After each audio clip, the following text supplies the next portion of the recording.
This Toyota Corolla Cross is not going to be quite as exciting as some of those other subcompact crossover options. It's not going to be as fun to drive, and it's not going to look as cool, but it's going to be a very, very easy car to own. And that should not be understated. Hey everybody, it's Charlie from Daily Motor, and this is a review on the Toyota Corolla Cross Hybrid, which means we need to take a little step back and talk about the philosophy of reviewing automobiles. Here today in 2024, artificial intelligence and general computational knowledge on the internet is getting to the point where websites and even YouTube channels can simply pump in information into an AI model, and then the model will spit out some sort of fabricated review. And it's still rough, but we are very, very close to pretty much being able to synthesize collaborated knowledge and established factual information into what many people would consider to be a car review. It'll tell you what you need to know about a car. It'll tell you that this Corolla Cross costs more than something like a Nissan Kicks, but it'll tell you that it has all-wheel drive and this optional hybrid powertrain. It'll tell you that it gets better fuel economy but has less power. And if it factors in some of the thoughts and opinions of other outlets, it'll tell you it's a little bit less fun to drive, maybe a little bit bland in the styling, a little cramped in the rear, but overall pretty competent. Now, I say that all because it's getting more and more important for reviewers to have subjectivity in their reviews. And yes, I don't mean objectivity, but subjectivity. I think personally that if you come to watch a YouTube review on a car, if you come to Daily Motor, if you go to Savage Geese, or if you go to Autofocus or Miles Per Hour or the Topher or any of these various automotive review outlets, some of them you should be going to for a subjective opinion. Now, when I'm in the market for a specific product, yes, there are times when I want specific objective advice on a vehicle or a product, a phone, a microwave, anything like that. I just want to know the basics. I want to compare for myself. But there are a lot of situations when I want a more nuanced, informed, and subjective opinion on something, whether I'm directly on market for it and I'm just about to pull the trigger and buy, or I'm just watching because I'm curious. I want to keep up to date on the marketplace. And so there are a few main outlets that I go to, whether it's for entertainment or for just staying up to speed on the industry. But importantly, my tastes don't exactly align with those reviewers. For example, I watch a video game reviewer and he prefers much more like RPG and platforming and sort of traditional kind of video games. I don't really care for or play those type of games much. I play sports games and driving simulator games, but I still appreciate his take on video games. And if he reviews something like a sports game and he says he likes it, then I know that's a really good mark for that game and that I would probably like it. Same thing for technology. There's a tech reviewer I watch who has a different preference and taste in technology, but I watch him because I appreciate his take on all the tech, and I know if he reviews a product that I'm interested in and he still gives it a good mark, then wow, that must really mean a lot for me liking that product as well. So all of that is to say, this Toyota Corolla Cross is ranked 11th out of, I think it's about 15 in the extra small subcompact crossover marketplace on Edmunds.com. It also gets kind of mid-pack ratings from a lot of the different websites. But I have thoroughly enjoyed my time with it this week for reasons that I don't think those other outlets would disagree with. It's just that I place those reasons higher than things like driving verve and acceleration and skid pad testing that maybe some of those other outlets would place higher on their list. And styling is another one. I don't think this is a particularly handsome car, but probably one of the 15 different times that I've hopped out into the driveway this week and gotten in this car have I cared about what it looks like. I've cared about how easy it is to get in, put into gear, put my seatbelt on, get my tech synced up, and head out and have the climate control running and have a conversation with my wife. Or, for example, I've cared about the fact that I was able to put two pieces of cabinetry in the back of the car here without even folding back the seats, which I was actually really impressed by. And I was impressed by the fact that we have this rubber mat here, and I was able to fold down the seats, put a beach umbrella, some beach chairs, and our towels and all sorts of gear, and then have that all in here and still have an adult sit over on the side and 2 adults in the front. For a smaller SUV like that, that has been more impressive to me than the fact that, oh, if you take it out into the canyons and try to whip it, it's not going to be that exciting to drive. Whew. So all that is to say, I think the Toyota Corolla Cross, especially with the hybrid, is a compelling option. So let's dig into why.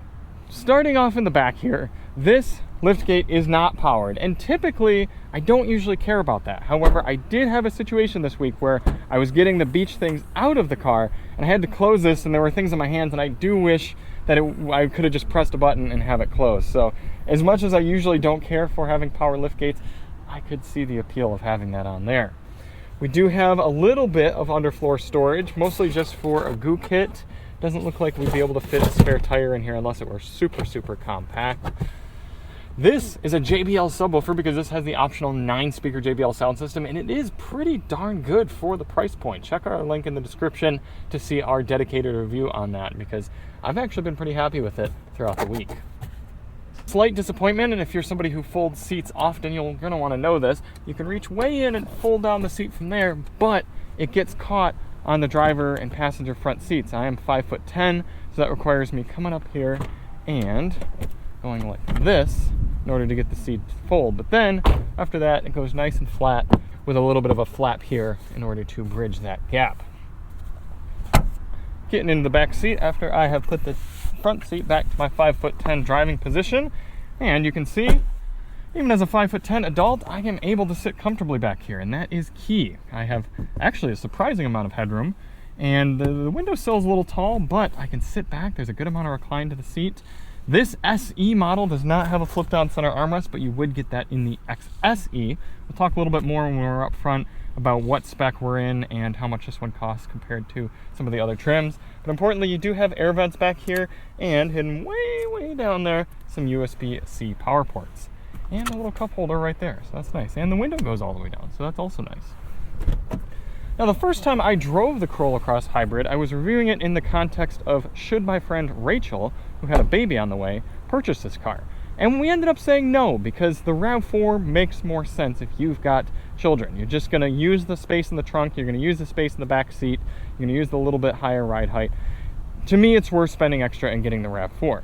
But if you're someone who doesn't plan on having children, this car can very likely do the trick for you. In this SE model, cloth seats, I haven't minded the cloth. I've thought they've been pretty comfortable. The downside that I've found is that there's no adjustable lumbar support. And after our highway fuel economy test last night, my back was getting sore down on the bottom. I wish I could have supported that a little bit better. Let's take a look at the window sticker. Now, this is the Corolla Cross SE Nightshade Edition. That Nightshade simply means that there are black accents on the outside. So you pay a little bit more for some black styling. I'm not really going to factor it much into the overall cost of the car. And if you opted out for the door sill protectors, the rear bumper protector, the all-weather floor mats, the two-tone exterior color, you could get one of these with the JBL sound system and the sunroof for about $32,500, $2,000 less than the $34,500 that we're in right now. So that's a little bit more of the price I'm going to evaluate this car on, that sort of $32,000, $33,000 price point. And that's pretty well in line with a lot of the competition. Yes, you can get subcompact crossovers for a little bit less money, but they're not coming as a hybrid, and they're not coming with all-wheel drive. So definitely something to consider. For those of you who care, this is sporting Toyota's 2-liter inline-4 engine, supported by 2 electric motors, one powering the front wheels, one powering the rear. Comes out to just a hair under 200 horsepower. Like I said earlier, one of the biggest takeaways I've had with the Corolla Cross throughout the week that I've had it is how easy it's been to live with and to drive.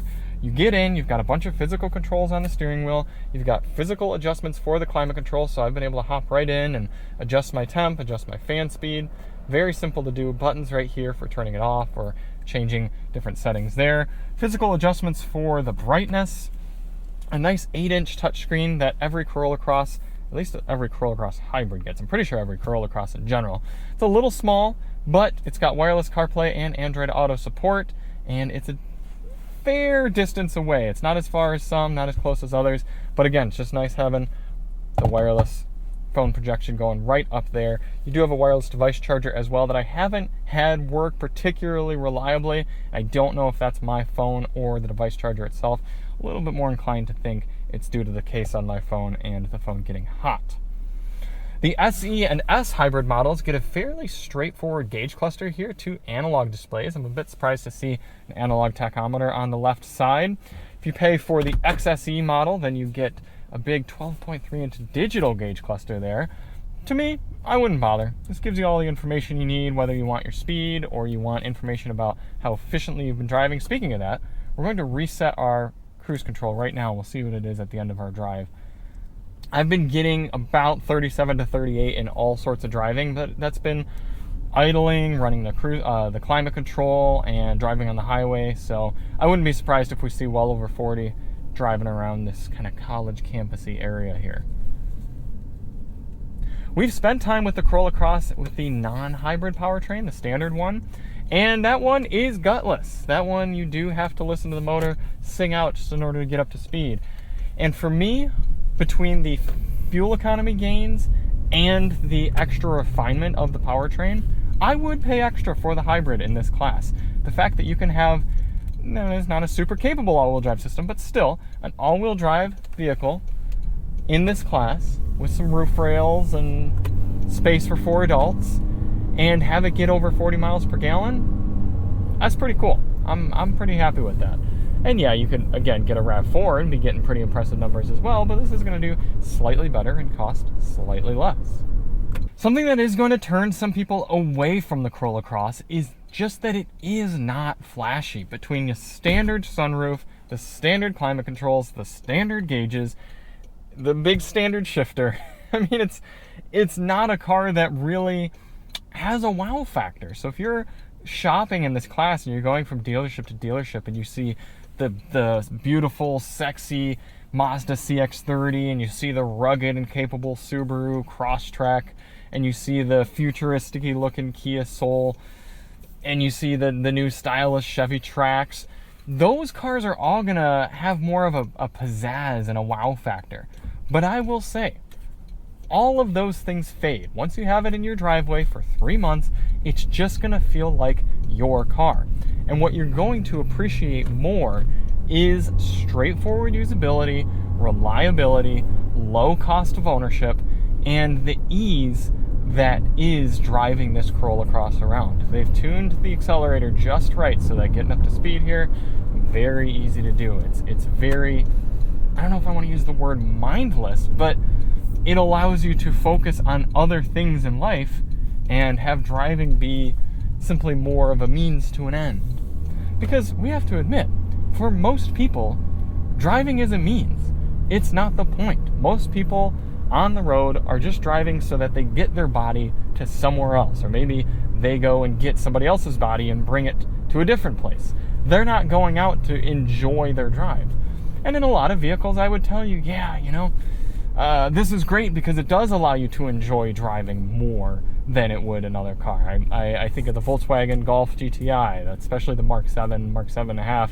That was an awesome car because it took normal driving and made it more exciting.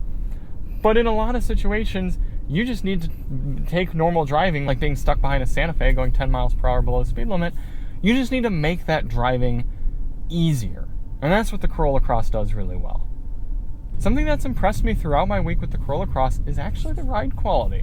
Toyota deserves kudos for putting in nice, straightforward wheel options that all give you a good amount of sidewall and soak up the bumps really nicely. It makes for going over rough pavement and different kind of driveways and parking lots and road situations. The car doesn't jostle itself around and you don't feel and hear those tough impacts. Accelerating like this, kind of up this hill, you do hear the motor starting to make a good amount of noise. And yeah, Toyota's smaller motors, they make noise. The 2-liter and the 2.5-liter, when you have to get on them, they sing the song of their people. But as soon as it revs back down with that CVT, it gets remarkably quiet in here.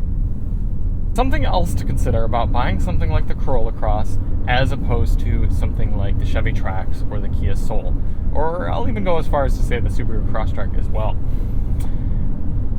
You're not going to stick with this car forever. There are many people, I would say majority of Corolla Cross buyers, who this car will work very well for a number of years, and then something in life will change. You'll either move, you'll start a family, you'll take on different hobbies, something will happen where you need to have more space.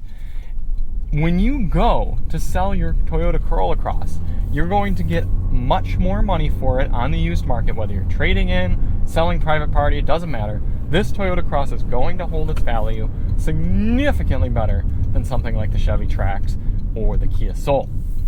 And we can argue about reliability, this, that, and the other, but I am confident in taking that stance. I think that's fairly unarguable that Toyotas hold their value very, very well. So yeah, you're gonna pay more for this car than you would for a lot of the other options in this class. But it's going to be a very low cost of ownership vehicle, and then when you go to sell, that value is going to come back to you. It kind of makes me think of iPhones versus Androids, again, for those of you who are kind of involved in the tech world. I prefer using Androids. They're more capable. You usually have to pay less for what you're getting compared to the iPhones. But I've used iPhones as well. I have an iPhone, and they work very, very well. They're very simple and straightforward, and they hold their value so much better than Android devices. And there are plenty of reasons for that, but part of it is because they do just work so well that you can have an iPhone for another extra few years on top of your typical Android. Apple's going to support it better. It's going to get more of the security updates. You're going to have a better long-term experience. So similarly, this Toyota Corolla Cross is not going to be quite as exciting as some of those other subcompact crossover options. It's not going to be as fun to drive. It's not going to look as cool, but it's going to be a very, very easy car to own. And that should not be understated. One annoyance I have had, and something they can easily remedy on future model years, is this center console lid doesn't slide, and me, at a medium-sized person, it's a bit uncomfortable for me to rest my elbow on the center console here and drive and use the steering wheel. So if they were to just move that, make one of those slidey mechanisms that can slide forward, or somehow just move everything forward an inch or two, that would be a huge benefit. And like a lot of vehicles in this class, there are not a lot of places to put things in here. There's some actually really large cup holders. I appreciate that.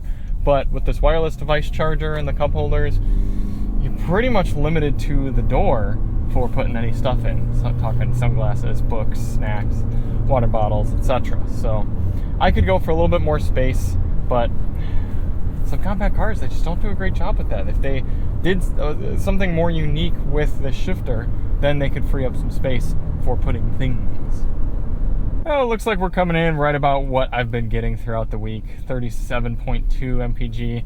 There's a lot of hills that I was driving up and down here in order to shoot this review, and I think I ended at a higher elevation than I started at, so I think 40 is pretty doable around lower speeds and lower temps.